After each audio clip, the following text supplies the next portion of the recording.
The new day dawns, and I am practicing my purpose once again. It is fresh and it is fruitful if I win, but if I lose, ooh, I don't know. I'll be tired, but I will turn and I will go. Only guessing till I get there, then I'll know. Oh, I will know.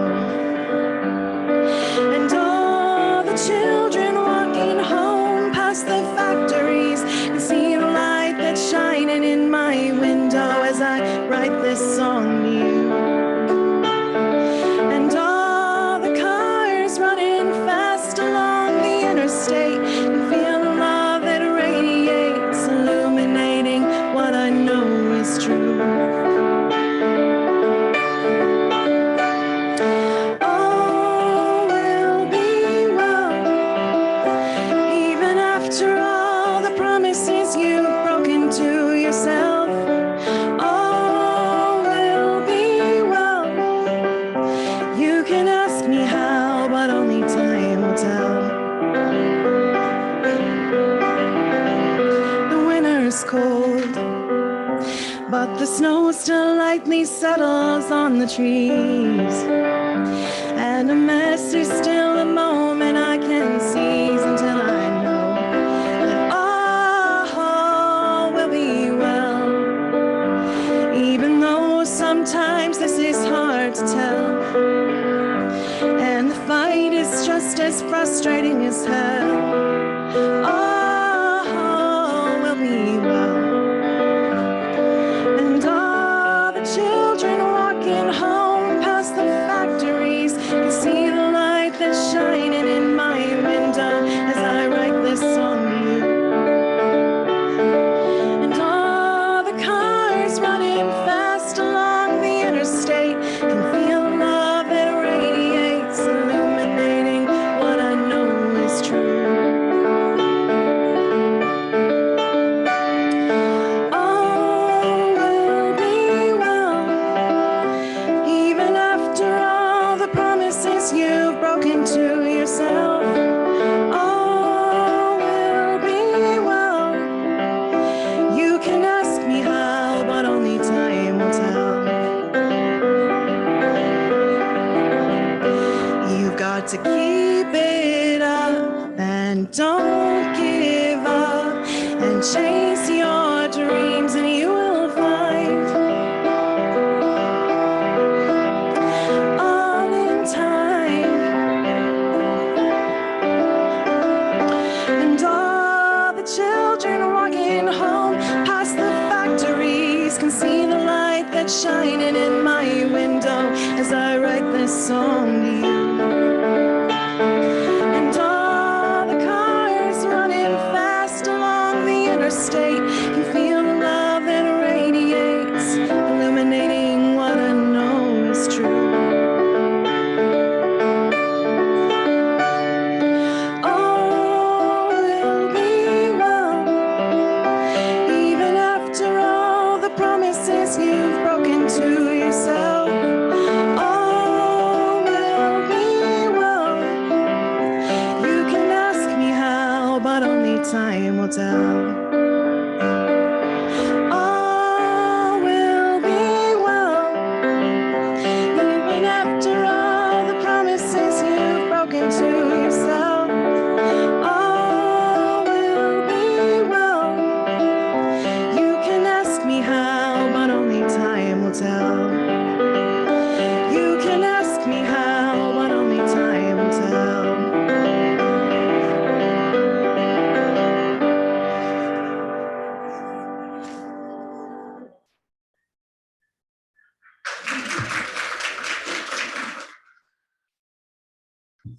Good morning.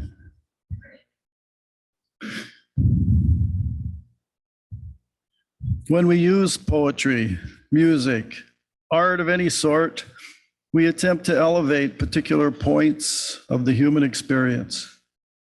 We recognize our spiritual nature, our need for creative expression. The service today is one way to access this rich expression, to gather voices among us and say something perhaps that has not been said like this before, and touch us perhaps in deeper ways.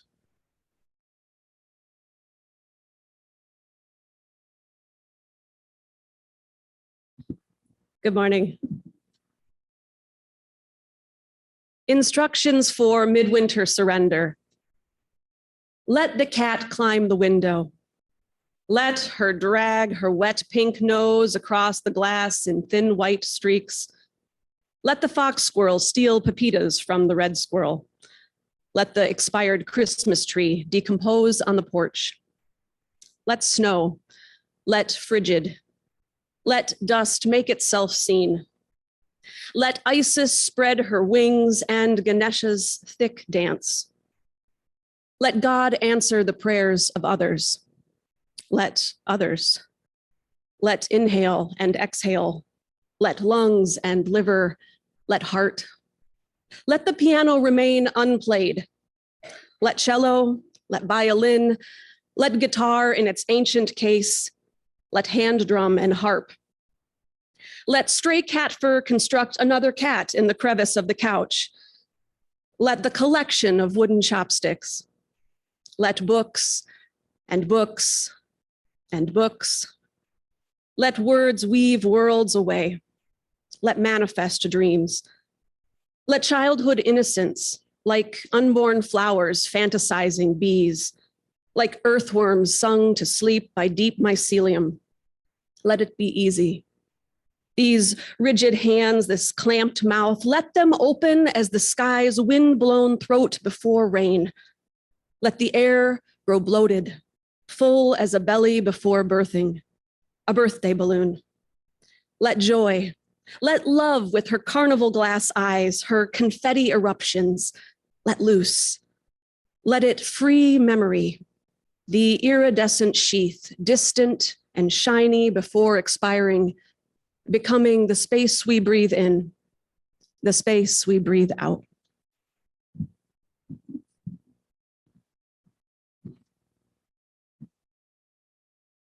Hello, everybody. My name is Chris Mesrosh, and I'm the Sunday service coordinator today, although I feel like my services are hardly needed with all these very able people on the stage. I wanted to welcome everybody here. I see some new faces. I see some old faces, and I just kind of want to welcome you. If this is your first time here, please stop afterwards and talk to us and find out a little bit more about us. If you've been here a while, please reach out to a new face and get to know them. It's really our connection that makes People's Church the special place it is. I was very excited that I got a chance to be the Sunday service coordinator for the poetry service. I brought, I'm into ceramics, and so I brought a coffee cup that I made that contains a one-sentence poem that a first grader dictated to me without knowing she was making a poem. This precocious first grader must have been kind of studying about and thinking about the human body, because she said to me out of the blue, you know, Mr. Mesrosh, when you laugh, a skeleton laughs too. And I thought that's both brilliant and a little bit creepy. So of course, being the twisted person I am, I put it on a coffee cup. So if I sell a bunch of these, I got to give her a cut. So I would now like to, I got to come back up. Yeah.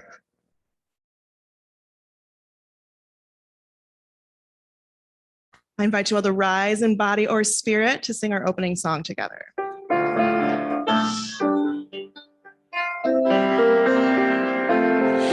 From you I receive, to you I give, together we share, and from this we live. From you I receive, to you I give, together we share, and from this we live.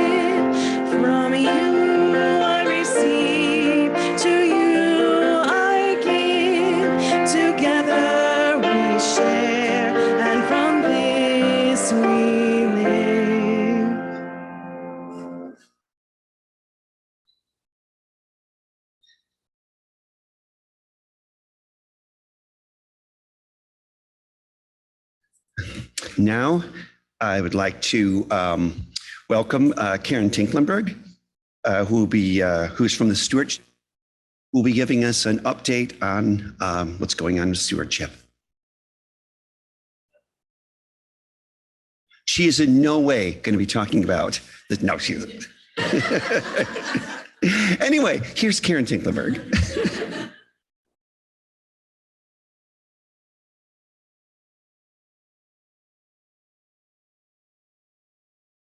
Hi, I'm Karen.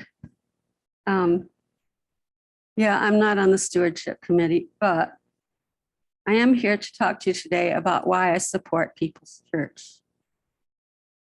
I first attended People's on September 11, 2001. After the horrific events of that day, I felt a need to be with others to grieve the dead. Jill McAllister led the service, and I was impressed by her ability to bring us together. It had been at least 30 years since I had attended regular church services, but I joined the church in February 2002. People's Church was one of the first in the Kalamazoo area to recognize that churchgoers have an interest in what's happening in their own lives and in the world around them in the here and now. UUs have fought for social justice, against wars, against racism and poverty in our communities. I had read about their work in the newspaper, and it struck a chord with me. Here we have the opportunity to live our beliefs, whether through financial support of various community organizations, volunteering to help refugees, tutoring in local schools, and supporting LGBTQ pride events. We also have fun. Even our fundraisers are fun, like the annual bazaar, service auctions, white elephant sales, game nights, which game nights are not fundraisers, but they're fun. We enjoy some of the area's best musical performers, our choir, our bell choir, other talented instrumentalists. I especially enjoy the Christmas service that we have every year, which I missed for many years because of family gatherings, but has now become a welcome annual tradition that I look forward to. People's people have shown kindness and generosity to me, especially in the past few years, which have been challenging. Since 2017, I lost my father, moved to a new home twice, gave up my closest companion, my dog Betsy, endured bed bugs and COVID, and now find my body fighting against the pain and dysfunction of aging with arthritis.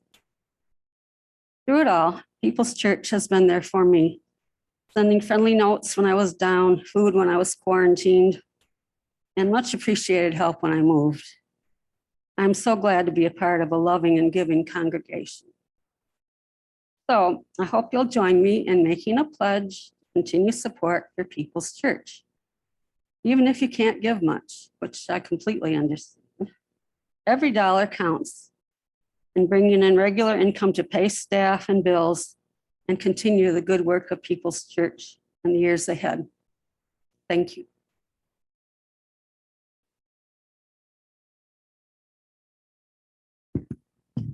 I completely understand how it got mixed up. I'm Mary Herbeck, and I'm from the stewardship team. So, so that's why we were both on. I just wanted to let you know that so far in the first week of our pledge drive, we have had 28 members pledge. Members and friends, and that total right now is $58,493.40. So yeah, it's a great start. It's a really great start. We still have a ways to go, so if you haven't pledged already, please do so. And if you are like my husband and me, who are usually the very last people to get their forms in, I did it online this past week, and it felt great. And it's so nice to have it off my plate. So just a little encouragement. So you should have received a paper pledge in the mail this week, and there are links to online giving in the weekly email. And if you have given, please stop by the pledge table after the service, because there are cookies, bags of cookies for everyone who has made their pledge.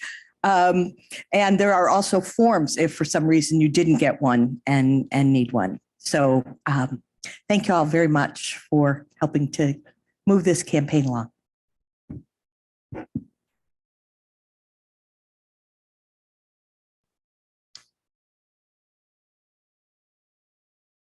I'd like to invite Oliver Smarling to come up and light the chalice.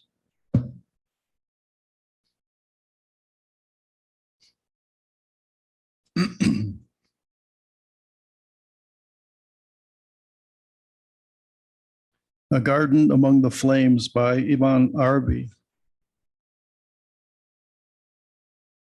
What wonder is this? A garden among the flames. My heart takes on every form. A pasture for gazelles, a cloister for monks, the idol's temple, a Kaaba for the circling pilgrim, the Torah tables, and the Quran pages. I follow the religion of love. Whichever way this caravan turns, I turn. This love is my religion, and this my faith.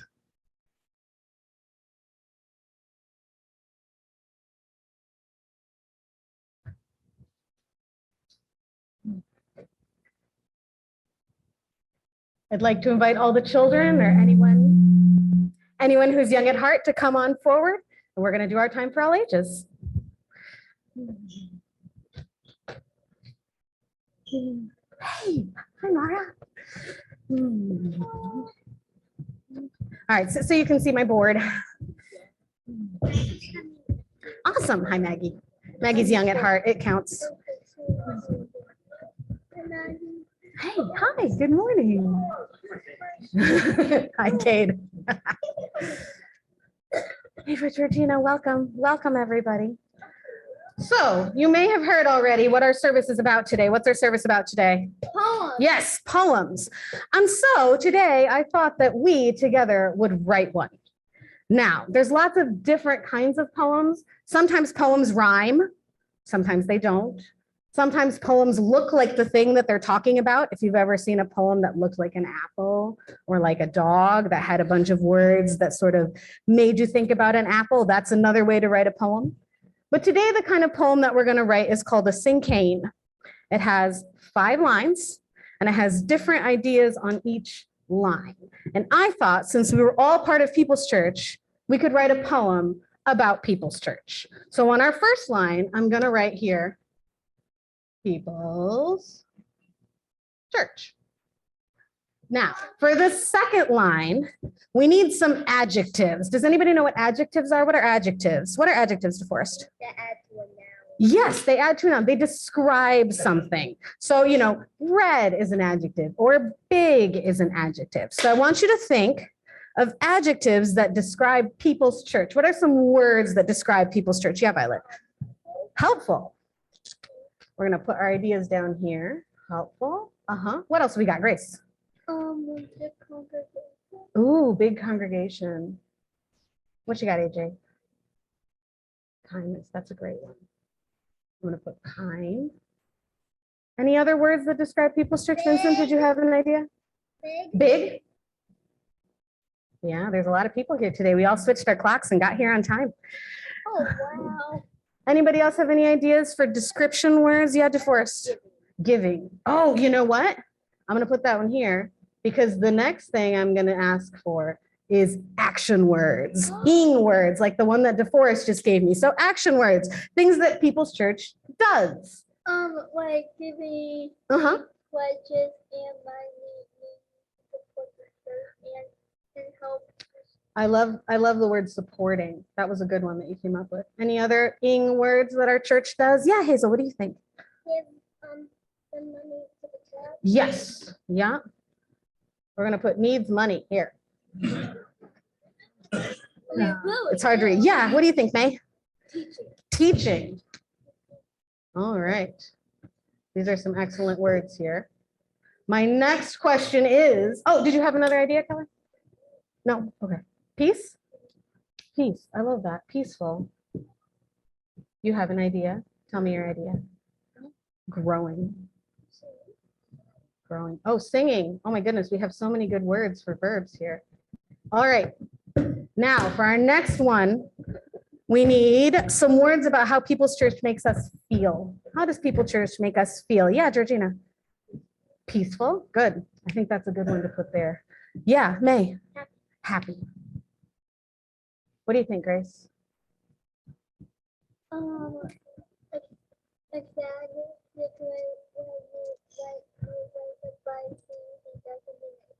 Yeah, excited. Excited for the kindness. Yeah, we got kind up here already. Yeah, DeForest.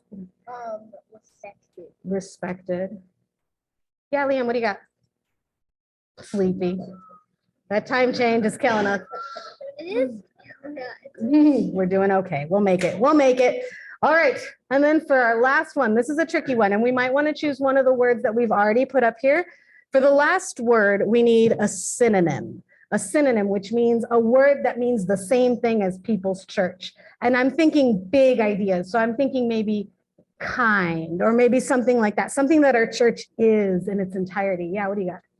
Caring. Yeah, Grace, what do you got? Helping. Yes, tell me. Yes, Kaya. Kind. You like kind? Yeah, I like kind too. Yeah, Hazel. New friends. Oh, community. That's a good one. All right. So we're going to pick some of our words here. Oh, yeah. Sorry, DeForest. Go ahead. Supported. Yeah, we got supported somewhere on here. I thought. Yeah, supporting. All right. So let's pick some. Yeah, what's up? Oh, Gigi, did you have one? Singing? Yeah. Staying together. I'm sorry, I heard singing. Staying together.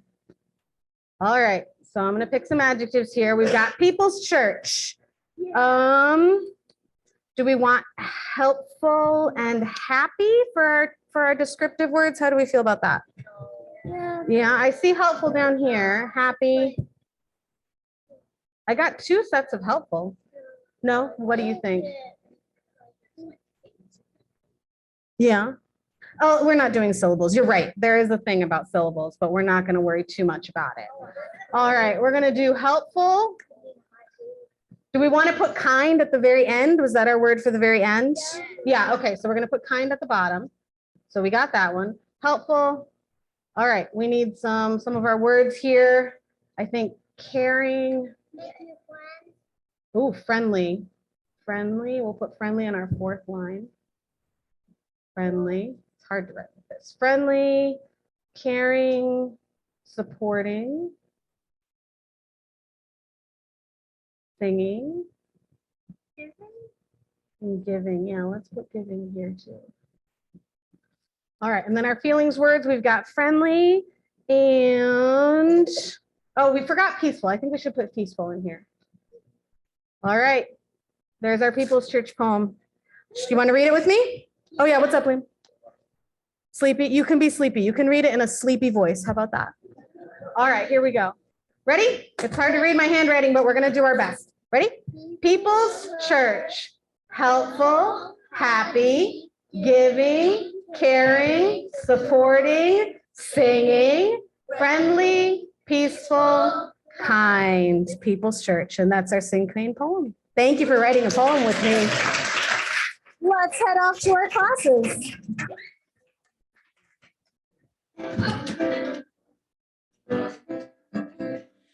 Go forth in peace in search of wisdom, with love to guide you on your way, and may the joy of life surround you wherever you may go. Go forth in peace in search of wisdom, with love to guide you on your way.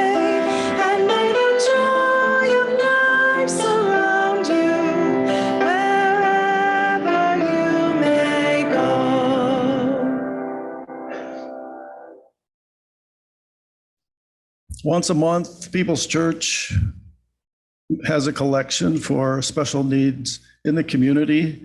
Our special collection this month goes to Loaves and Fishes.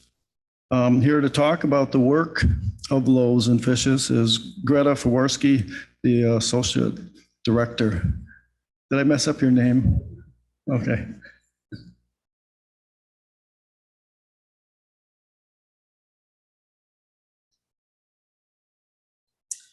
Good morning, everybody. Thank you so much for allowing me to just talk a little bit about Loaves and Fishes, and also for the support the People's Church and many of you individually have given to our organization. I see some familiar faces who have helped us out much in the past. The support of our community is tremendous, and it's wonderful that we have that because right now the need is tremendous. We are seeing people who have never had to reach out for food assistance coming to our doors, who are just really stretched thin by some of the circumstances that are facing them. A lot of individuals who never thought that they would have to come to a food pantry or ask for assistance, but with food inflation and many of the situations that are happening in the world right now, they need somebody to lean on, and we've been there for them. This support has allowed us to really meet the needs of the community. And the way that is done, varies throughout the years. This is our 40th year of being involved as Loaves and Fishes. And we really realize that food assistance is not a one size fits all. And it's been our goal over the past 10 to 15 years to really make sure that we can make food assistance just as individualized and unique as people are. And that can be the way that people cook their food for individuals who may not have cold storage or may not have a stove, that are living in very fluid situations. It could be the type of food that they choose to eat. It could be making sure that they have a wide variety of nutritional items instead of just, the cans that people think of when they think of food pantries. But we make sure that everybody has fresh items. So when people come to our facilities or we make a home delivery, we're making sure they have milk and bread and eggs and a selection of produce and a selection of non-perishables. But the biggest question that we ask when somebody calls is we say, do you have any dietary restrictions or allergies? And you wouldn't believe how many people are so relieved when they hear that question, because then they'll say, I can't drink milk. And we say, can you have almond milk? Because we have that in stock. That's an item we always make sure we have. Can you, I'm gluten-free. And we say, well, we get gluten-free donations. So we put them aside to make sure that we have those for individuals. We have a lot of requests for halal meat. And that's something that even though it's a very expensive item, that we make sure we always have in stock, because we know that food assistance needs to be just as equitable as any other kind of assistance. But we're currently serving about 600 people a day. That is through our network of pantries. Life changed a lot during the pandemic. We kind of flipped our 40-year-old model, and changed it overnight. And now some things have stayed from before the pandemic. New things have happened. But we provide people the option for curbside pickup if they just want to drive through. Sometimes that's easier for people who maybe it's their first time coming to get food assistance, and the idea of going in and shopping might be a little bit too much, or for individuals who have mobility issues. We do offer in-person shopping at 9 of our pantries throughout Kalamazoo County. And then one thing that we developed during the pandemic that has become extremely important is our home delivery program. And we deliver directly to people's homes throughout Kalamazoo County, and we do 70 of those every day. And those fill up very quickly. And so we couldn't do what we do without the support of the community. Kalamazoo Loaves and Fishes from day one has been a joint effort of people from all different walks of life and faith, and just realize that, food is a basic human right. And we need to make sure that people are able to meet those basic needs so they can get on to be productive and reach their full potential. And so we really appreciate the support of the community, and we always welcome you to come down anytime, even if it's, unexpected and you're driving by and you want to stop by and see what we're all about, feel free to come in. But I appreciate your time today, and I appreciate your generosity. Thank you so much.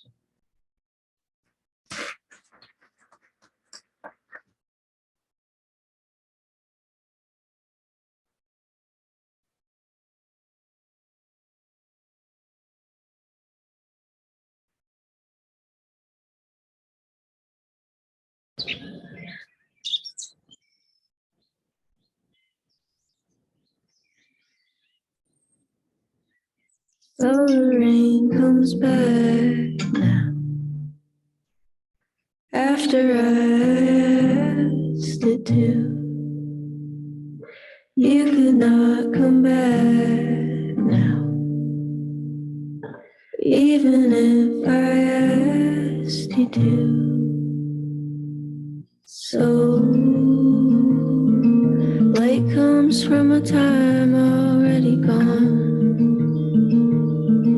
If I could see the future, I would lay down, eat a tangerine and make a cup of tea.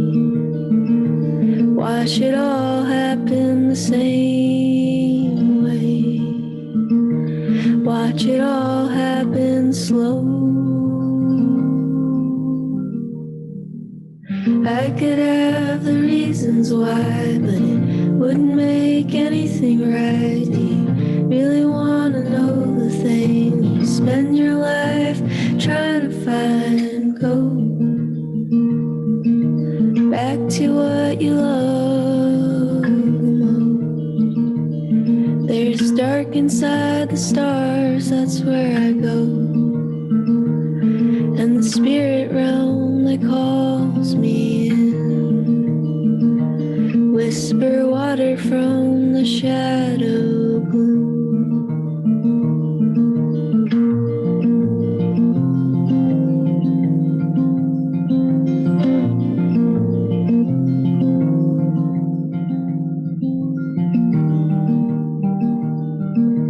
I don't have the reasons why, but it wouldn't make anything right. Do you even want to know the thing you spend your life trying to find? Secrets from the last time you felt alright. Loneliness is only the last flower to be picked.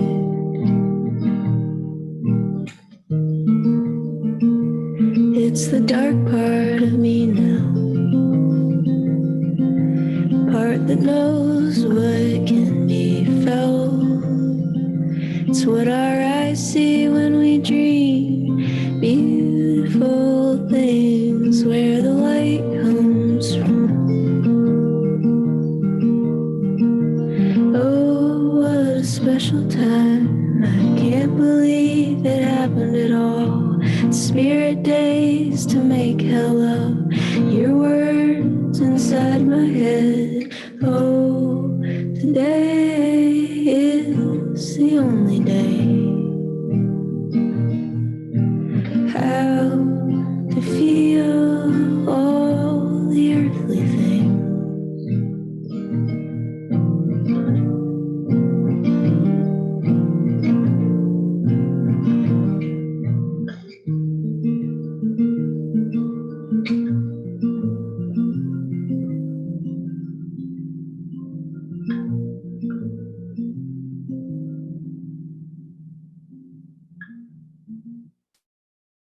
Let us give thanks for all that sustains us. From the countless gifts we each have been given, gifts of life and love and sustenance, we bring these small portions to share in the works of love which none of us can accomplish alone.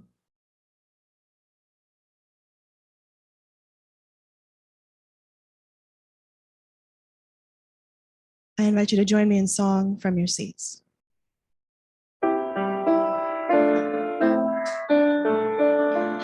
May I be filled with loving kindness. May I be well. May I be filled with loving kindness. May I be well.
I will now share a poetic meditation, which will be followed by a silent meditation.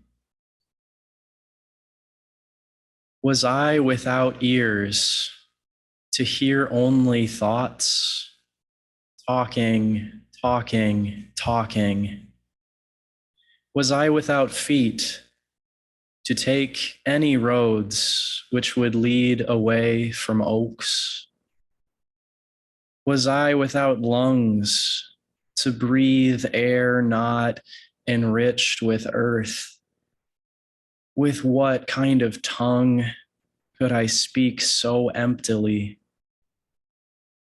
O deepest self, you are awake when you hear the birds and taste air, tears streaming down your face to paradise face. Gifts of infinity build in my chest. The pages fill themselves, even in this silence, especially in this silence.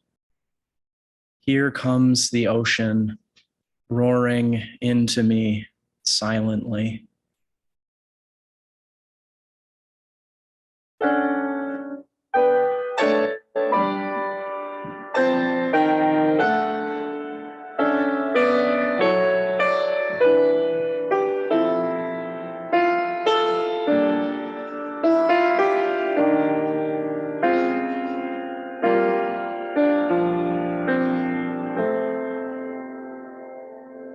Please hold your applause till after all the poets speak, and we'll cheer them on after we're through.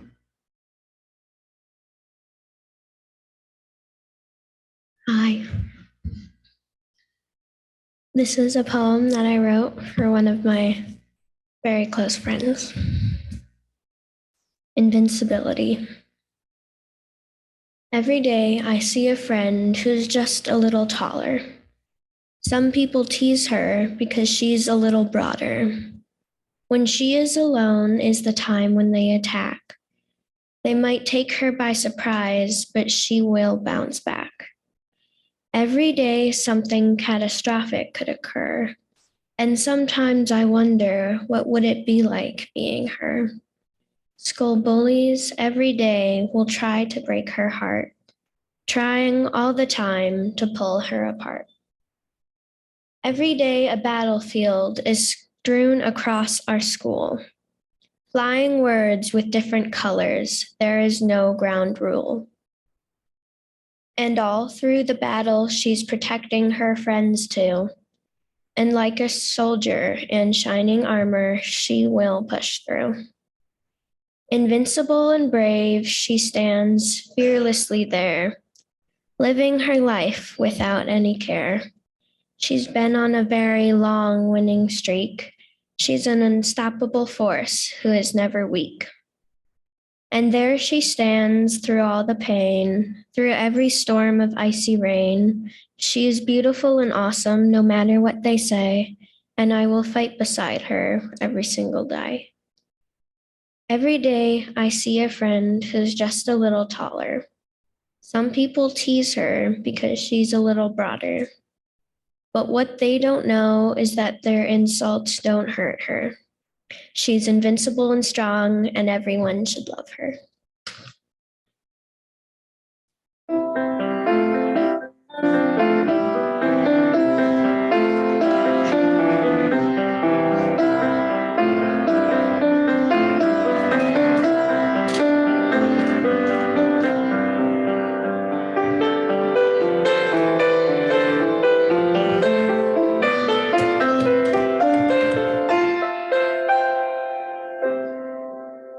Good morning.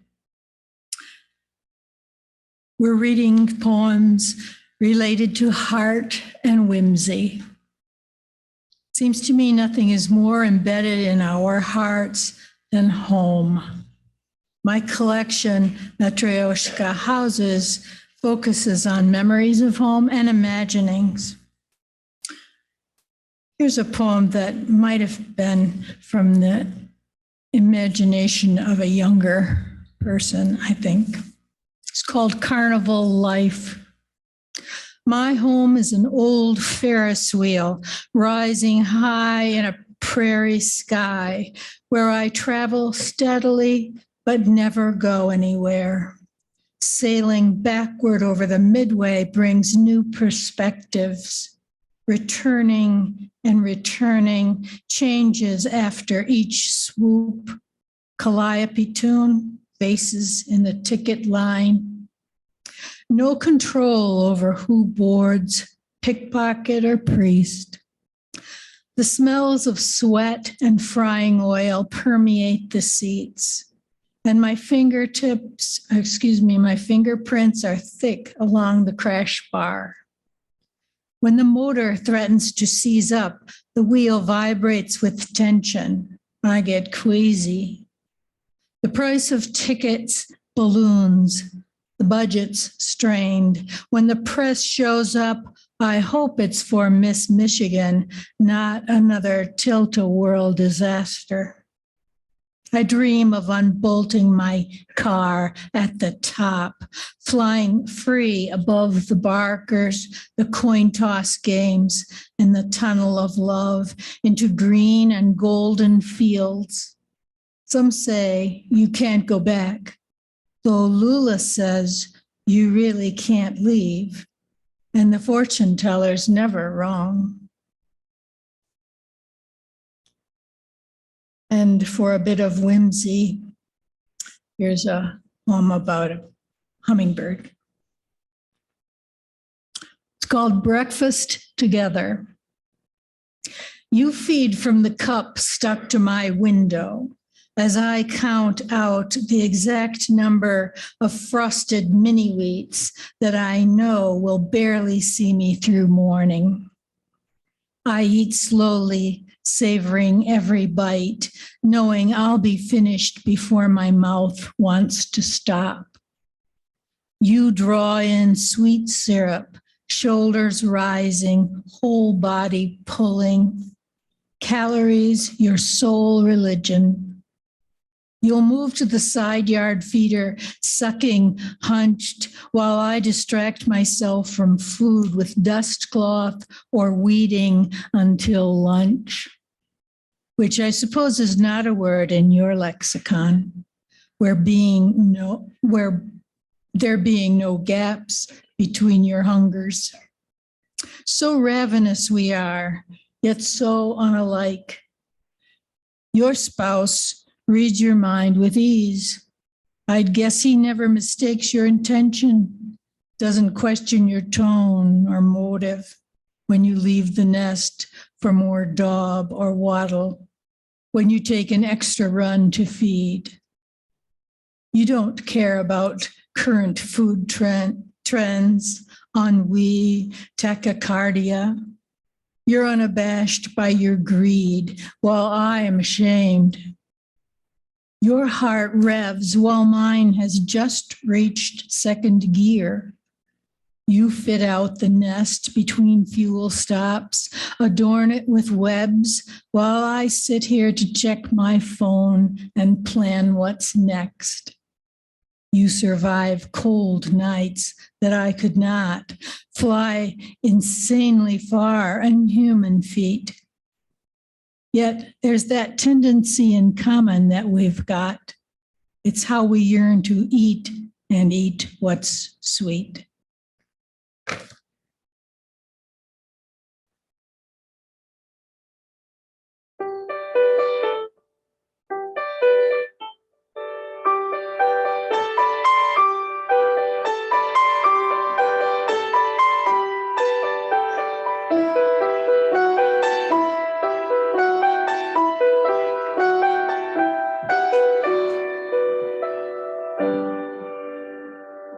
I'm Gordon Bolar, and my poem is entitled, I Do the Math. In the third grade, I did the math. Addition and subtraction mostly. Didn't know what it was for, why I had to do it, until my father said to me, do the math. Because someday you might be asked 56 minus 23 equals what number? Pause. Well, son, longer pause. I'm still doing the math, Dad, in my head. So he took me out to buy school supplies at a Woolworth store with creaky, unlevel wooden floors. And my father said, see, someone didn't do the math. And then he presented me with what he called my tools to do the math. I got a pair of safe, dull, rounded scissors that wouldn't even cut a harvest moon out of yellow construction paper. Not much use in doing the math. But I also got a red Big Chief pencil and a lined Blue Horse notebook. I got a jar of white paste. I left the lid open, and when the paste dried into chunks, I used the jar as a rattle for Big Chief's war dance before he rode off on Blue Horse. They both got bored like me doing the math. But I did the math while I chewed on the red pencil and spit flakes of red pencil paint down onto the rump of Blue Horse like this.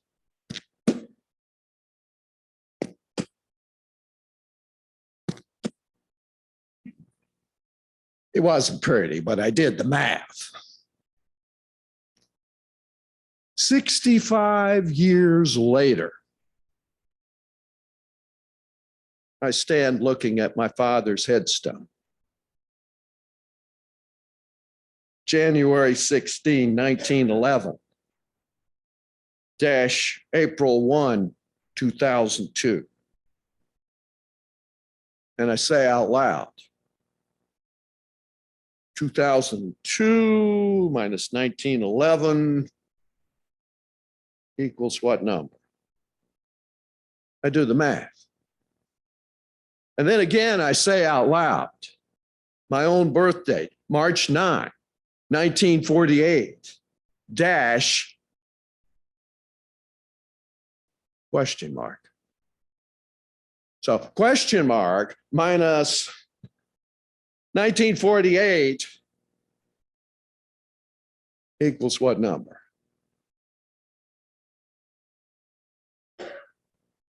I'm still doing the math, Dad.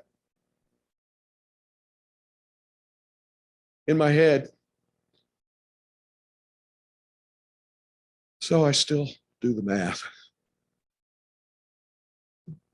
I do.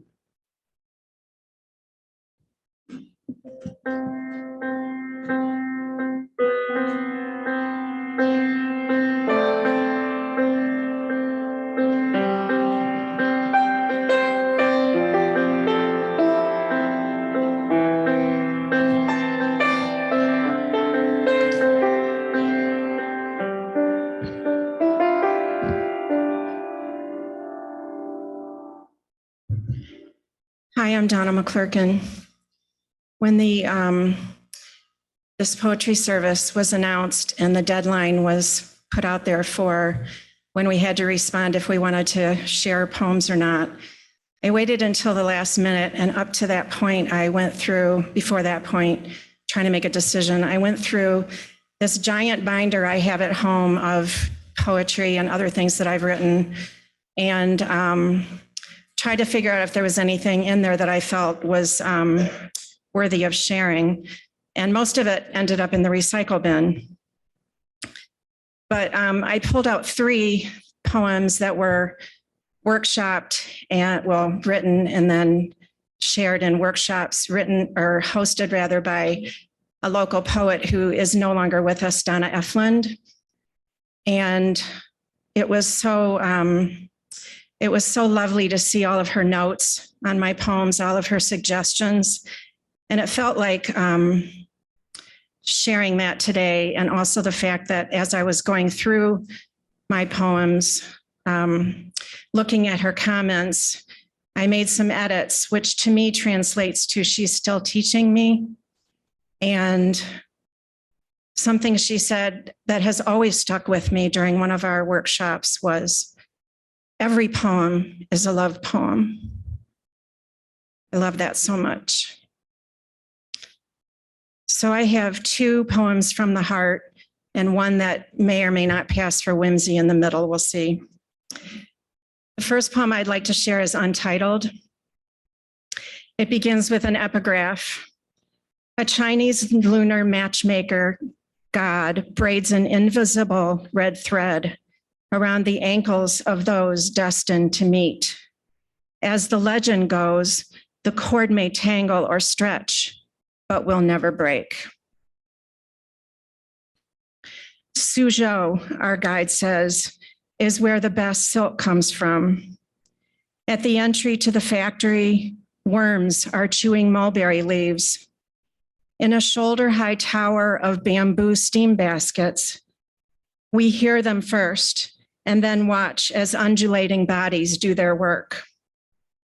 Above us, women weave like harpists, silken threads spun from colored spindles, spilling yard over yard of cloth, images of nature and dragons and characters symbolizing love, happiness, and double happiness.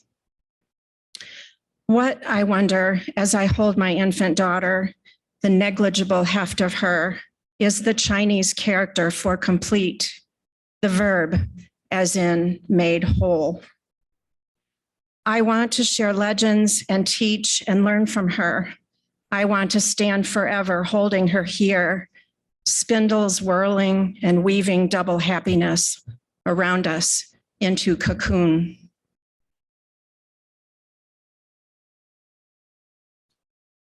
So this next one is called Ode to Fermentation. And it begins with a quote that is a Kraut prayer by Eli Brown from Oakland, California. Myriad beings beneath my sight, thank you for your transformations. May you nourish me as I nourish you.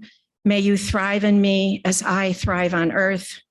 In all the worlds, may nourishment follow hunger as the echo follows the call. Sometimes I feel like a mad scientist collaborating with tiny beings with capricious habits and vast transformative powers. Yeasts surfing through the air aboard particles of dust. Wild foods possess a great unmediated life force, like mead, the child of honey, the drink of gods. And Nankasi, goddess of beer, whose name means you who fill my mouth so full.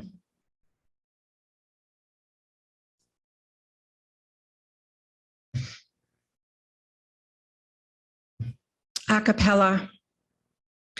This is my first house concert. The trio has 4 names and is led by a woman with 3.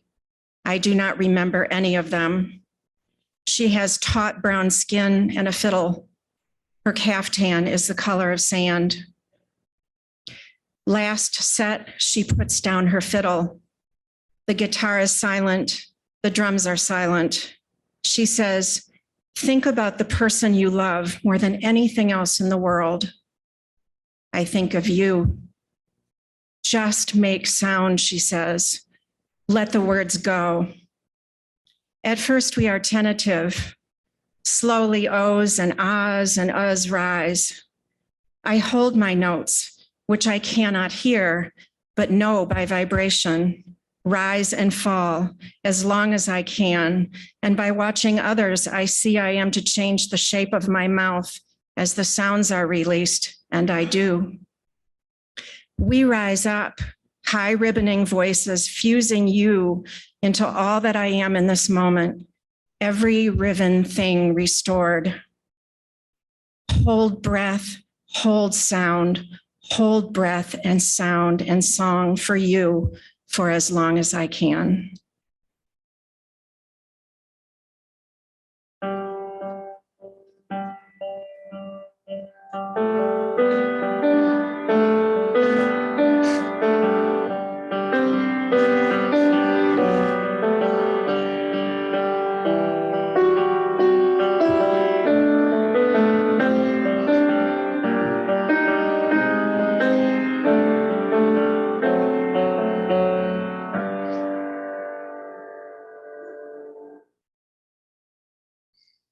Maybe every tree deserves a poem. When I do the math, there are about 375 oak, pine, and elm per person on the planet. Maybe they deserve our time and words. What if we were assigned these companions at birth? Maybe a coming of age program meant you'd be a poet for a year and travel the world supported by Earth's economies. Just to say hello to an bamboo tree on the outskirts of Buenos Aires and compose a kind verse. Or maybe just around the state or the county, take a walkabout like Johnny Appleseed. The skin, the leaves, the patterned branches would all be our subject. There'd be contests, magazines with the tree and its human on the cover. Poetry translations would be big business, outweighing budgets for the military, psych wards, and prisons. There'd be no assignments necessary for some individuals. Whole families would hand the responsibility generation to generation. A verse every 30 years, for example, for the giant sequoia. There would, of course, be silly personality tests matching humans with their trees. Are you more coniferous or deciduous? The first peoples would be sought to guide biologists. Ministers would still preach about love and lessons on gratitude and forgiveness. There would always be the praise of trees, and that would be a high point in theology. Humans taught from an early age the litanies of creatures living among and within, taught about the stillness from the beginning to end, and all that is given and all that is received in each sacred breath.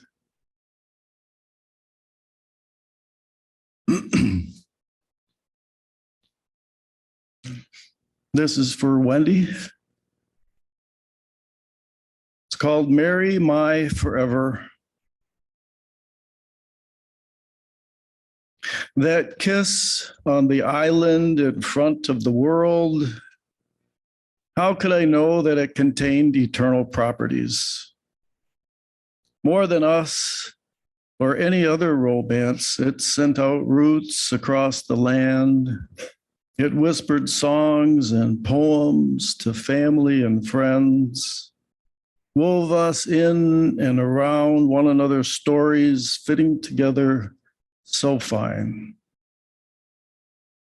The vow links time, longs and loops like my hand behind your neck, and yours pressing mine, urging our best selves and all the host of creation, take notice.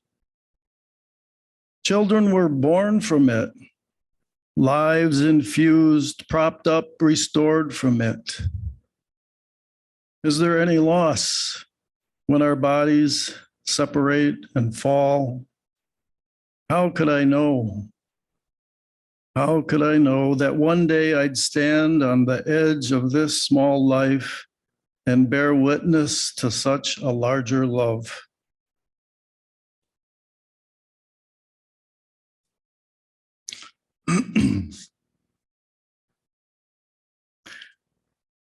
This is a poem for my friend Casey and the passing of her grandfather. It's called Memorial Day 2022. All the words we use for living with death and the passage of time. Move on, let go. Sorry for your loss. Cease, please. There is no loss. Something has surely been broken. In this body has left our sight, but we shape time in our own way beyond these tears. Absence and presence dance in the manner that we cared and we still do. How we gazed upon one another held something eternal. I know it as well as how you held my heart and always will.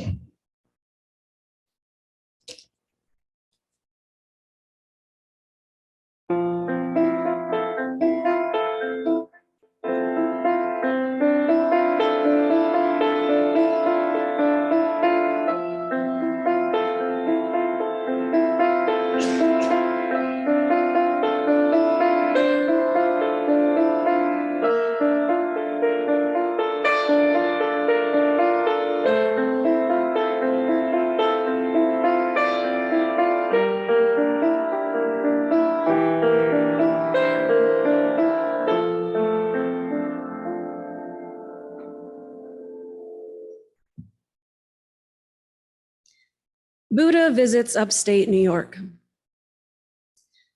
After 12 hours of thighs sticking to button-down red leather, eyes bloodshot from cigarette smoke and oldies pluming over the front seat of the sleek white Chrysler, after stopping only once for a soggy sandwich, egg salad still smells like road trip to me, past Indiana's Zombieland rest stop, Cedar Point's mechanical zoo, past the eccentric winemaker along Lake Erie's shore, past the Finger Lakes grasp, we would ascend to the top of a town tucked amongst rugged green hills, to a hand-built home stuffed with cut glass candy dishes and earwigs. With Jack's Pond glittering above the power line ditch and prairie grass teeming cricket symphonies, women played Scrabble and canasta over coffee in the kitchen, while men watched sports on TV in the den. Then they all switched to pinochle and whiskey while dinner's green beans boiled themselves into knobby gray fingers. And I stood barefoot on the endless emerald peak, peering over the line of cedars guarding the backyard perimeter.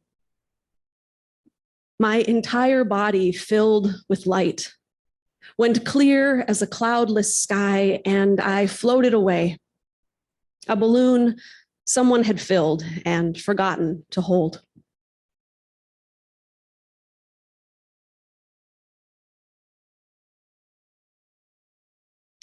How we hold on.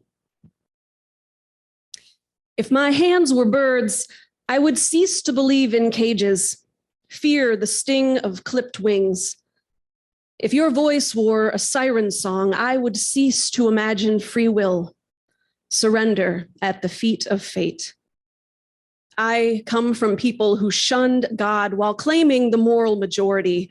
You come from a people who drank and smoked their faith to death.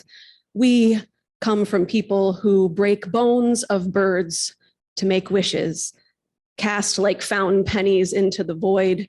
People who never learned how to sing. What drums do we have to gather us home? What stories worth weaving into rugs for our children to kneel in prayer? If your heart were a bonfire, I would dance circles around it. My feet would make drums of the earth's own skin.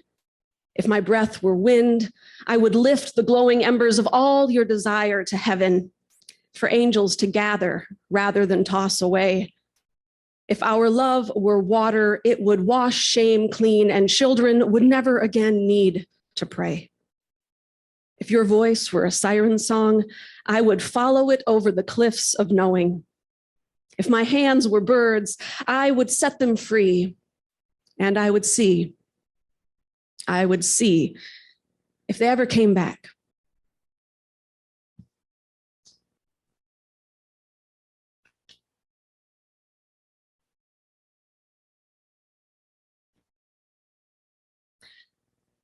The muses argue amongst themselves, lounging in patches of sunlight on a Greek isle perched in a sparkling sea. The once worshipped nymphs wait in apathy for their wells of inspiration to run dry. Urania twirls their globe on the tip of one tapered finger like a Harlem globetrotter, pondering its efficacy as a symbol for astronomy. Wouldn't a telescope be more appropriate? They yawn at Melpomene, who lay supine and moaning under the enormous tragedy mask balanced on their face. Talia, wearing their own comedy mask, kneels down to offer their sad sister a kiss. Clio, the erstwhile muse of history, has unrolled their scroll and is wrapping and rewrapping it around their body like a too-tight toga, chattering about reinventing themselves as the muse of high fashion. Calliope, Erato, and Terpsichore have challenged one another to a lyre-playing contest and deemed Polyhymnia the judge. Polly loudly asserts themselves the automatic winner, seeing how they are the muse of practically everything. Mneme sits alone, monotonously recounting all their previous familial grievances in excruciating detail, providing more fuel for the proverbial fire. Euterpe tries to stay out of it, quietly playing the flute while Aedes sings a ballad of their own invention. And Milady hovers in lotus pose on the edge of a depleted inspiring well, yelling that it is impossible to think with all this racket, and noting how much easier it would be to meditate if someone were to offer up a honey cake right now, or at the very least, light some incense.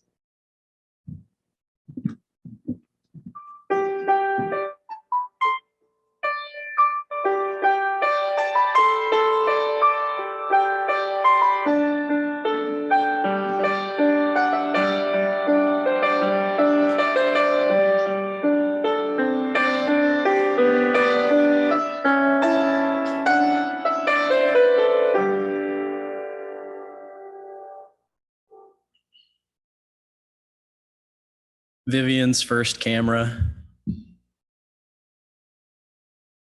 Pictures on walls, shelves, refrigerators, in photo albums, baby books, birthdays, Christmases, first communions. We didn't take pictures for no reason back then. But then, of girls skipping rope, of elephants in zoos, not a wedding day or Easter, a simple day, candid. And me now wondering, how did my grandmother look so cool?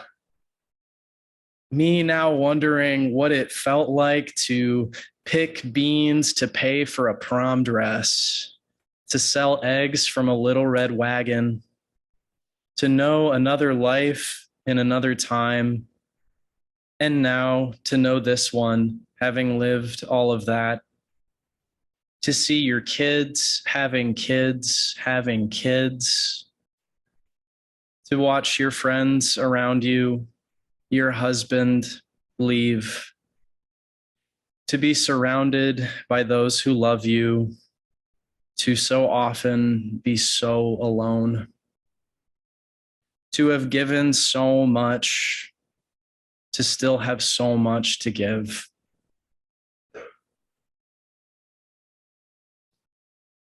Bill's bluegills. When the rasp of honed metal meets stone wood, we think of that chair where he sat in repose. No. There would be an echo loud enough to see the millions of glittering scales littering light and feel the flick of fins fighting that last fight. As I think the life I take, I know that he knew death before it was his. And so my whispered words of thank you become a question. Will I know it too? Soft. After my first 600 miles, my mother felt my feet, marveling, expecting them to be tarnished, torn, twisted, ripped, roughened. She held them in her hands tenderly and saw that, like a stone sunk into silt and caressed by a current they had softened. Like when you were a baby, she whispered, exclaiming. And at that time when I bruised so easily, when wholeheartedly I wanted to be hardened, I could not see the gift of weathering, becoming tender, opening to everything, learning to surrender.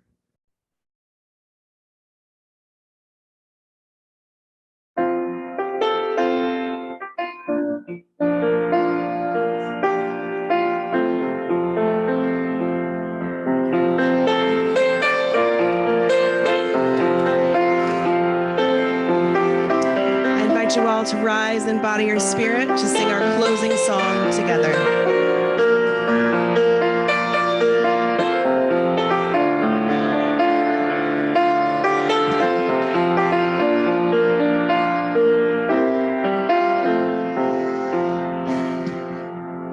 There is more love somewhere.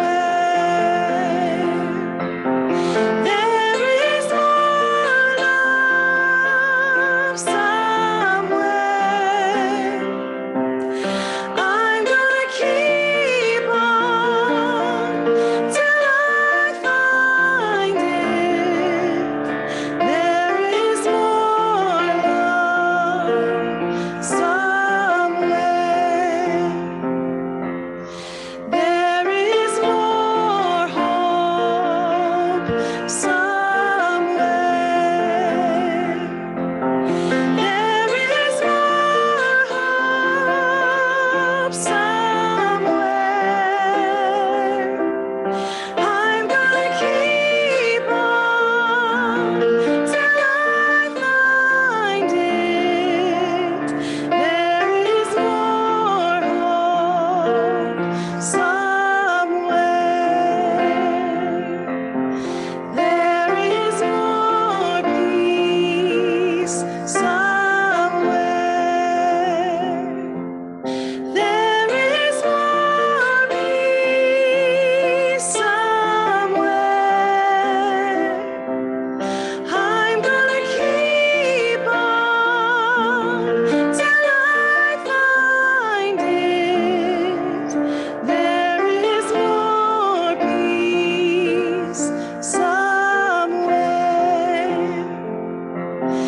There is more joy somewhere.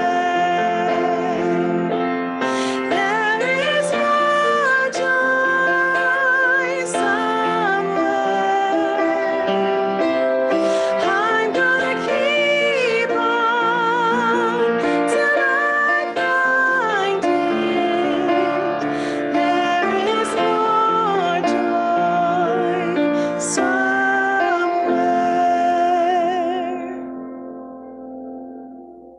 If I could have all the poets come and stand on the first ledge there for us to give them a little token of our appreciation. Thank you so much.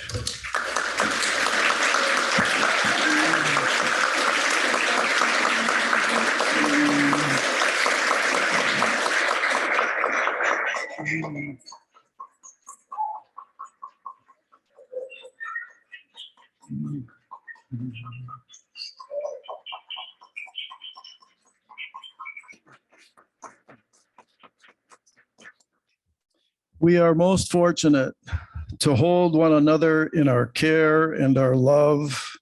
May we go forth to bring what we can to the world, and may we go in peace. Amen.